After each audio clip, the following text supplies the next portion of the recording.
Welcome. We're glad to have you with us. We want to apologize because we experienced some difficulties on Sunday.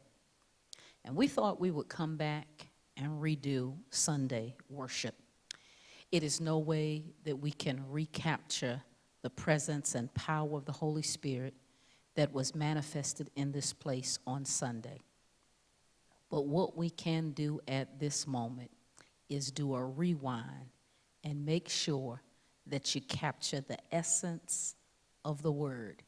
And so it's our desire at this moment that you would be able to capture the essence of the preached word from Sunday. Sunday was Father's Day, and it is no way that we can capture all of the beauty in the day, but we can make sure that we give you the word, and the word might sustain you, it might bless you, and it might add direction to the living of your days. Pray with me, if you will. Father, we thank you for this day. We thank you for the privilege that we have to call on your name. And God, we're calling it a redo from Sunday.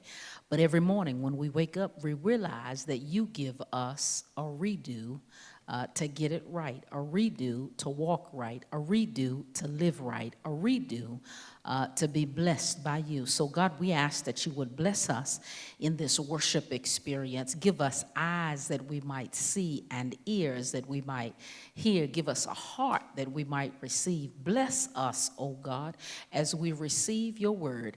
This is our prayer. This is our heart's desire, and it's the preacher that comes standing in need of your presence and your power. Spirit of the living God, fall afresh on me. Melt me. Mold me. Fill me. And use me for your glory. In Jesus' name we ask it all. Amen. The text for the day comes from the book of Ecclesiastes, chapter 3. It's a familiar text, but I want to see if we can glean something new out of this familiar text. Ecclesiastes, chapter 3, verses 1 through 8.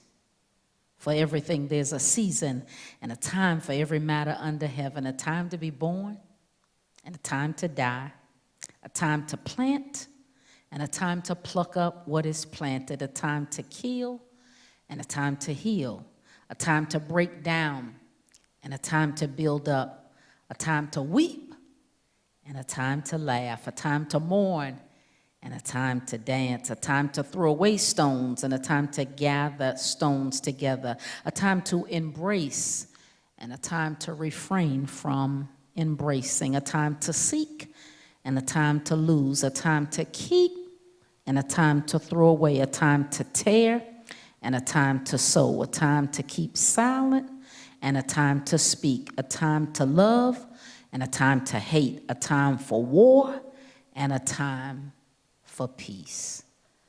I believe there is something we can glean from that text on the subject, if you will, preparing our blueprint. Preparing our blueprint.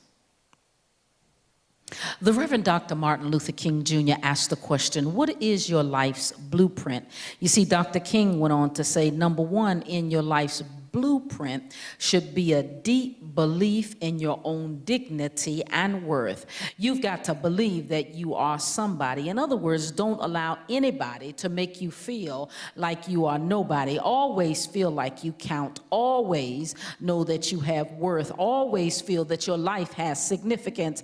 Dr. King went on to say doors are opening to you, doors of opportunity, doors that were not open for your mother and your father. Dr. King said a great challenge is facing you, and you must be ready as the doors open. You see, Dr. King said that in 1967, and when he said it in 1967, he was speaking to a high school in Philadelphia, Pennsylvania. It's 53 years later, and it seems to me that the word is still relevant. We need a blueprint. Whenever a building is constructed, you usually have an architect who draws together a blueprint, and the blueprint serves as the pattern. The blueprint if you will, serves as the guide. A building is not well erected without a good, solid blueprint. Each of us is in the process of building the structure of our lives, and the truth of the matter is enough is enough. We've had enough pain, enough cries. Our needs are resonating not just in small communities, but indeed they are resonating throughout the world. Can I tell somebody the call to end systemic racism is in my blueprint. Exposing unchecked systems of corruption is on my blueprint. Investment in the education of our children is on my blueprint. Real transformation, it's on my blueprint. Black lives matter, it's on my blueprint. I didn't say black lives to be tolerated. They matter. It's on my blueprint. They're important. They're significant. We're on the front line of everything. We're the fabric of this universe. You see, it was Black Lives Matter that made sure that elevators were invented. Black Lives Matter. They made sure traffic lights were hanging the way they do. Black Lives Matter, responsible for that mailbox when you go get that mail. Black Lives Matter, responsible for the light bulbs. Black Lives Matter, responsible for the air conditioner systems of the world. And the question is, do you have a blueprint? That's the question this day. Do you have a blueprint? When we look at the text, when we look at the text found in the book of Ecclesiastes, we discover that the writer is Solomon. And Solomon began this chapter by stating a very basic fact. Solomon said there's a time and a season for everything. Solomon listed this time in a very poetic manner. He lists the good and the bad. He's encouraging us to take advantage of that which time offers us. There's a time for everything. In this familiar text, he's saying there is a balance. He's saying God made everything beautiful in its time. When you keep reading the text in Ecclesiastes 3, Solomon gets personal. If you read past verse 8, I only read 1 through 8, but if you read past verse 8, it gets personal. Solomon says, I've seen the business. I've seen the business that God has given. He said, I know that there's nothing better. He said, I know that whatever God does endures. Can I tell you, things do not happen by chance. Fate does not determine the days of our lives. God has a specific purpose and plan, a specific season and time. Solomon was speaking of the mysterious, magnificent providence of God. In other words, God works all things out for good. When, preacher? In his time. That's what the providence of God is. He indeed works them out to his time. And can I tell you, this is our time. I came to tell somebody, this is our time. This is our season. This is the time on earth ordered and appointed by God. Let me help somebody today. Timing is everything. Timing makes the difference. Sometimes you can be going down the street, and with the right timing, you can hit all of the green lights. Timing. It's everything.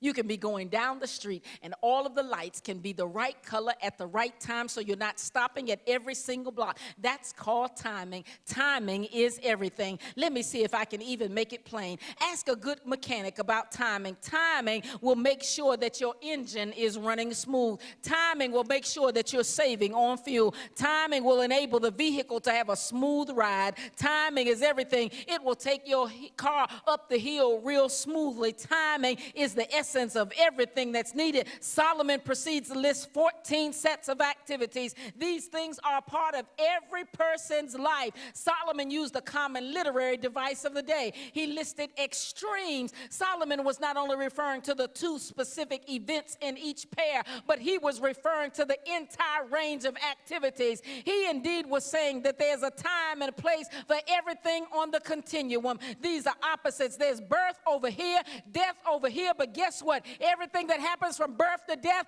guess what? There's a time for it. There's some weeping and some laughing, but there's a whole lot of stuff that happens between the weeping and the laughing. There's a time and a season for it. There's a time for tearing and there's a time for mending, and everything that happens from the tearing to the mending, there's a time and a season for it. Life is a balance. You've got the positive, but you also have the negative. No human being experiences just one or the other. It's a package deal. You get it all. It's called timing. Solomon is stressing the point that God's plan for our lives includes the ups and the downs, the mountains and the valleys, the pleasure and the pain. Solomon discussed a time for everything under the heaven.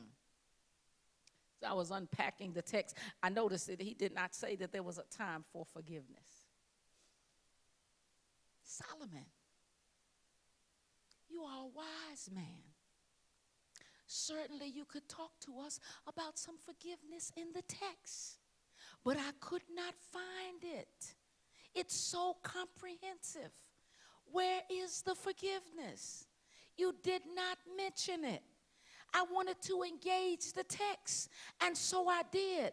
Solomon did say there was a time to keep and a time to throw away. Can I suggest to you today that we've got to learn to throw away some stuff?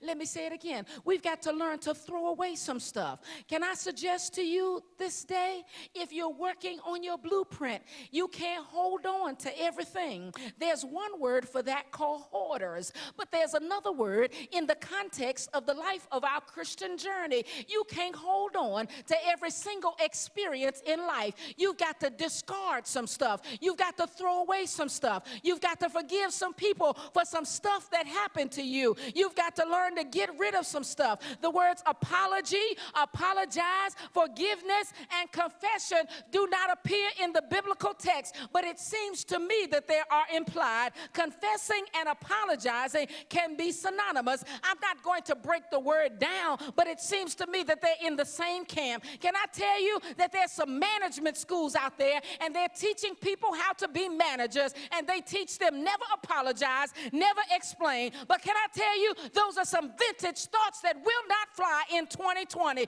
Those are some vintage styles of leadership, and they're antiquated, and they will not fly in 2020. If your blueprint for life, you ought to learn to forgive some other folks, but you ought to learn to practice what you preach. You ought to learn to forgive others, and others will also forgive you. I need to tell you that there's a time and a season for everything under the sun. A time to say I'm sorry, a time to accept somebody else's apology, a time to forgive, and a time to let some stuff go. Solomon accurately observed something that people throughout the world have witnessed. We live in a world that's marked by injustice and wickedness. The reality is we won't always get it right. I need to help somebody. We won't always get it right. You see, we're here today because we didn't get it right on Sunday. Some folks can say it was the internet. Some folks could say it was some other stuff, but we didn't get it right. But guess what? We're back here again trying to get it right. When you make a mistake, you learn to look eye to eye, face to face, and tell somebody, I'm sorry. I'm sorry that I hurt you. I'm sorry that I disappointed you. I'm sorry things did not go as planned. The reality is there's some folks who never learn to genuinely say, I am sorry. I dropped the ball. Recently, I heard a story of a dear friend who had ordered an item that never came. She kept getting the text messages that the item had shipped, and they were giving her updates, but no package. And then the store manager contacted her and told her to come in, and they would make it right. In other words, they would make amends. They did not want to lose a customer. The call came from the store manager. After all, the store manager had the ability to fix the problem. The store manager had the ability to fix the item was about to be shipped and say, stop it. Have you come into the store and pick up the new merchandise? When she arrived at the store, no one knew anything about the call. And of course, the manager was not there at the time. In fact, the item that she ordered, the staff said it was not even on the shelf, and no one could help her. She had to call back or return when the manager was there.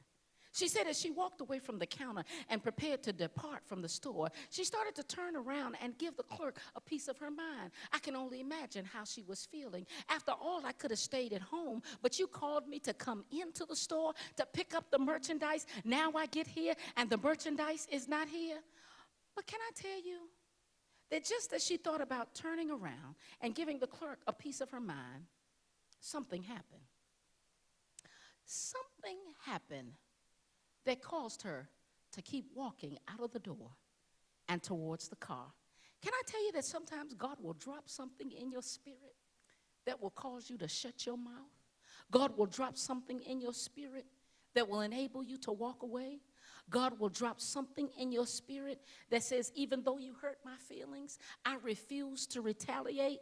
Even though she had something on her mind, she kept walking out of the door and towards the car, and then proceeded to get in the car. And upon arriving at home, she had come to the conclusion that she would return another day, or she would call and speak to the manager on another day. But upon arriving at home, the merchandise that she had not yet received, the merchandise that she went to the store to pick up, the merchandise she had ordered, the merchandise that management did not have at the store, guess what? It was sitting on her front steps. Finally, it had been delivered, and now she struggled to get the heavy package off the porch and into the house. Can I tell you that you ought to find that your blueprint accommodates some mistakes in life? Sometimes others will make a mistake, but sometimes you too will make a mistake. Your blueprint ought to allow you the opportunity to deal with mistakes. Your blueprint ought to allow you the opportunity to forgive and to be forgiven. Your blueprint ought to allow you to understand that there's some seasons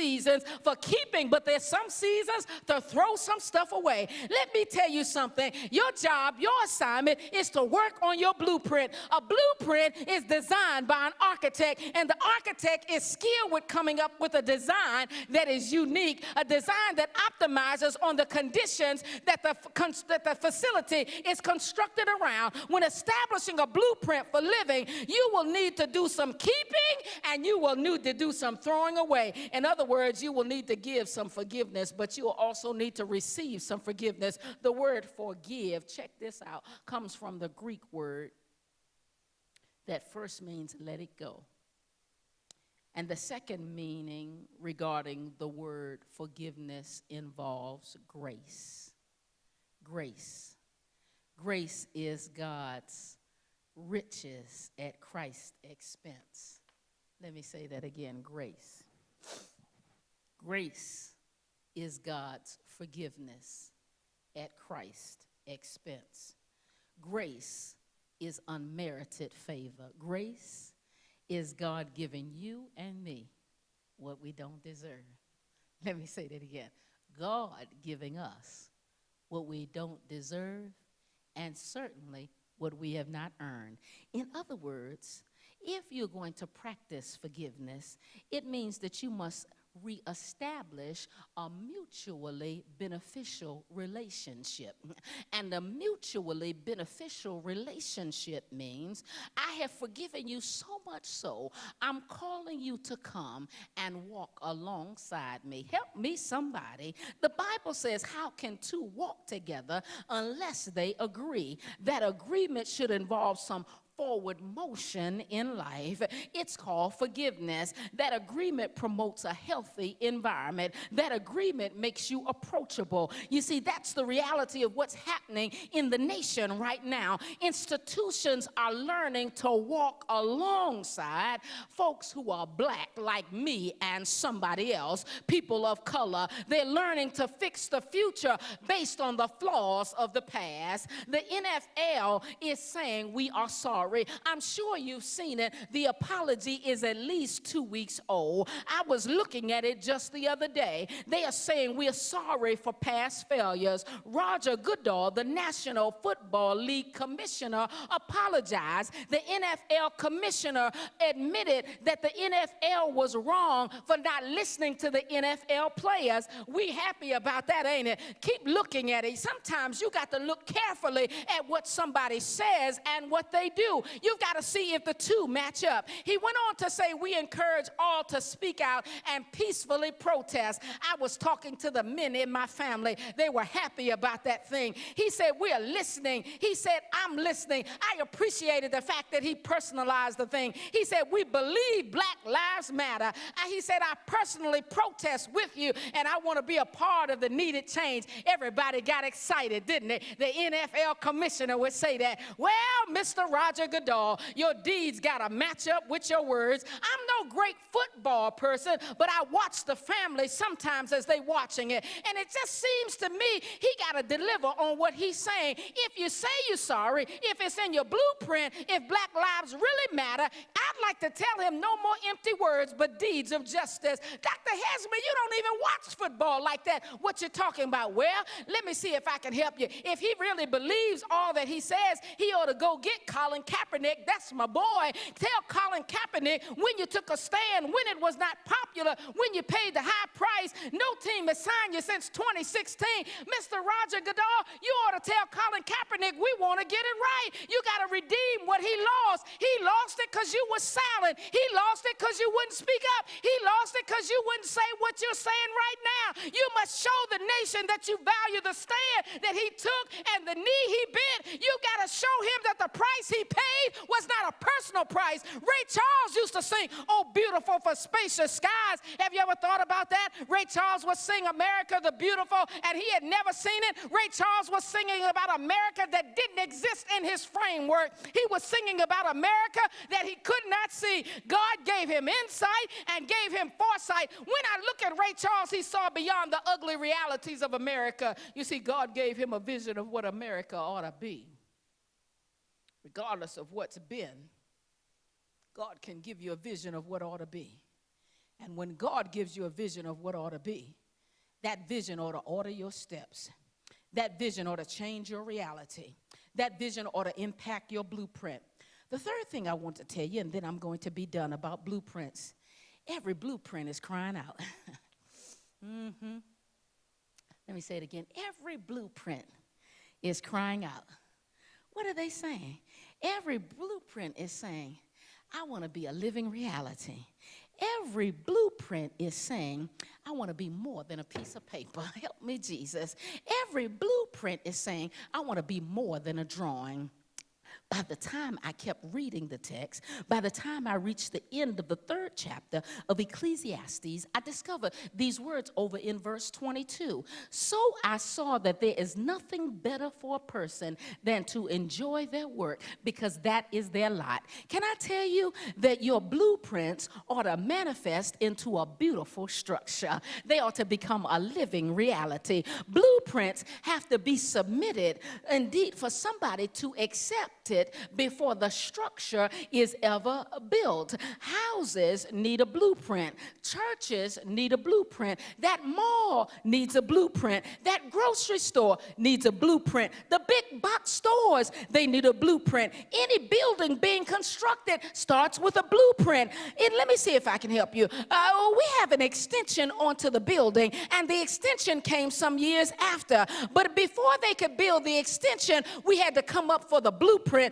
for the current structure. You see, blueprints include where all the plumbing is, where all of the electrical work is, where the gutters are. It's more than what you can see with the natural eye. There's some stuff underneath the structure that the blueprint will manifest. When you get the blueprint, it'll show you where the gutters are, the doors are, the windows are, the downspouts are, the roof lines. Blueprints go from paper to constructed facilities, to constructed buildings, if you will. It's all right to have it on paper, but nobody wants to be on paper for the rest of their lives. Eventually, the blueprint wants to be a living reality. Eventually, a blueprint is a design that's lifted off the paper, and the reality is a facility that people can enjoy and people can appreciate, people can live in, people can worship in. Your life needs a blueprint. Let me see if I can help you. I know we're doing a redo, but originally it was for Father's Day, so I still need to speak to the fathers. I don't want anybody to think I just preached about blueprints and didn't go to the men, didn't go to the daddies. Yeah, let me speak to the fathers. Let me see if I can tell the fathers, you need to check your blueprint. All the fathers need to check your blueprint. And after you have checked the blueprint, rise up. Look at the blueprint. Rise up. Check the specs. Rise up. If the DNA say you the daddy, rise up. If the birth certificate names you as the daddy, rise up. If they call you daddy, rise up.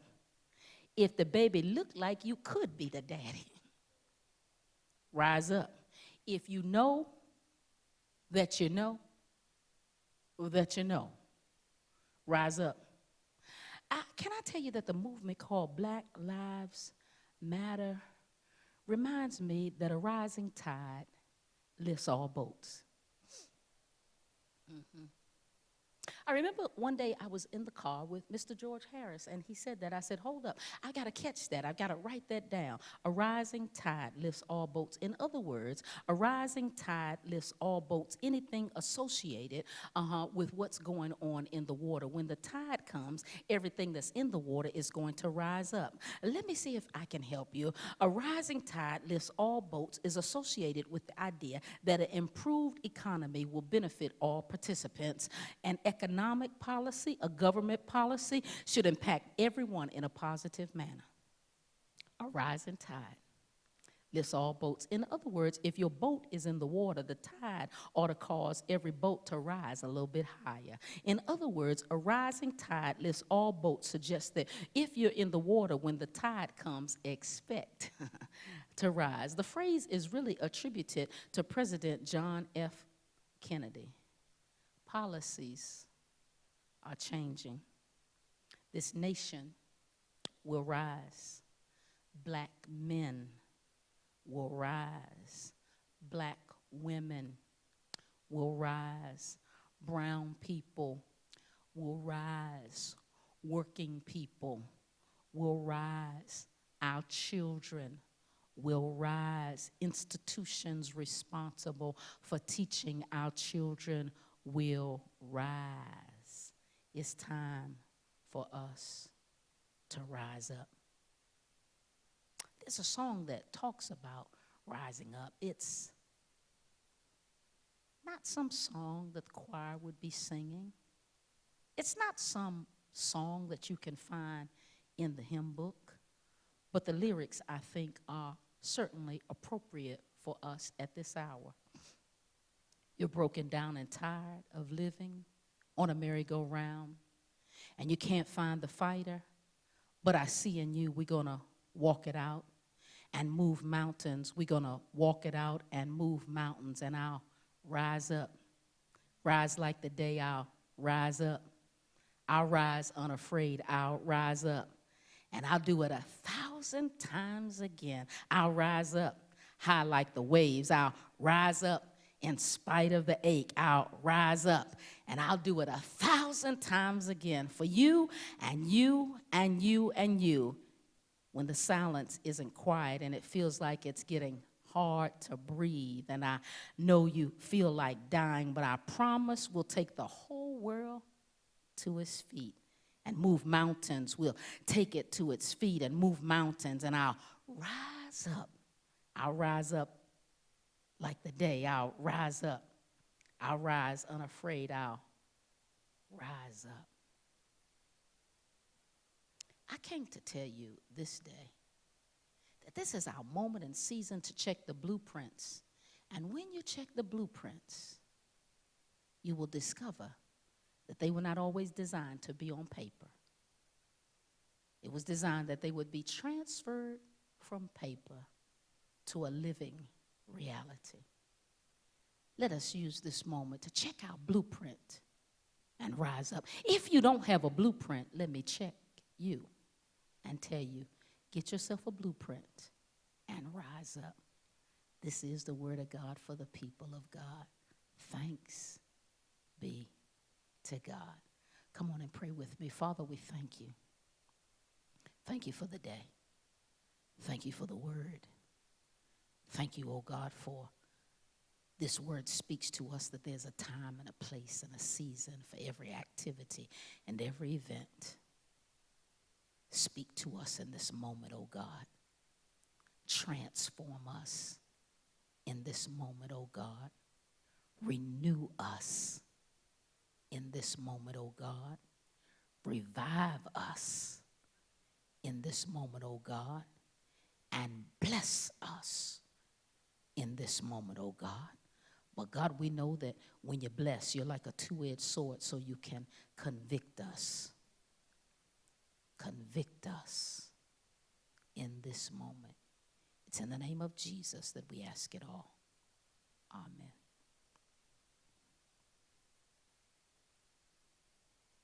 God bless you. Thank you for joining us.